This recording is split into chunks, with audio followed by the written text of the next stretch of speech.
Cricket বিশ্বে ভারতের একক আধিপত্য এবং আইসিসির ওপর বিসিসিআইয়ের প্রভাব নিয়ে ক্রীড়া মহলে আরও একবার তীব্র সমালোচনা শুরু হয়েছে।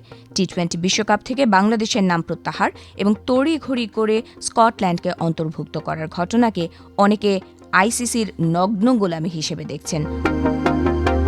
অভিযোগ উঠেছে, বিসিসিআইয়ের স্বার্থ রক্ষায় আইসিসি এতটাই অন্ধ যে বাংলাদেশের যৌক্তিক দাবি উপেক্ষা করে ভারতকে সুবিধা দিতেই এই কঠোর অবস্থান নিয়েছে তারা।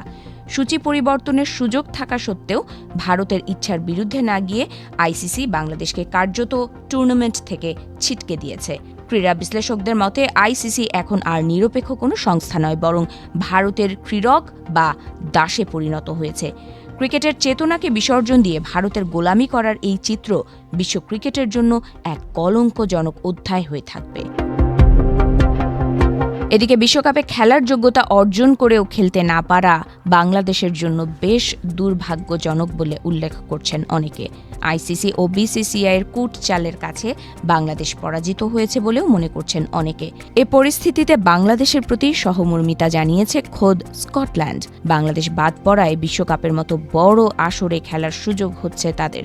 এরপরও বাংলাদেশের জন্য দুঃখ প্রকাশ করেছে দলটি।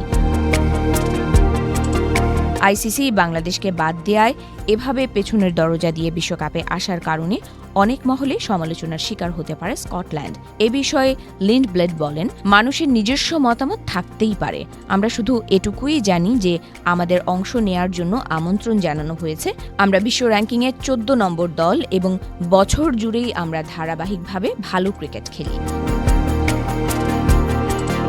এদিকে আইসিসির একতরফা সিদ্ধান্তে বাংলাদেশ বিশ্বকাপ থেকে বাদ পড়ার পরেও স্কটল্যান্ডের এমন অবস্থানের কারণে বাহবা দিচ্ছেন অনেকে। বাংলাদেশের প্রতি সহমর্মিতা জানিয়ে স্কটল্যান্ডের মতো ক্রিকেট খেলুড়ে দেশ নিজেদের পেশাদারিত্ব দেখিয়েছে বলেও মনে করছেন তারা।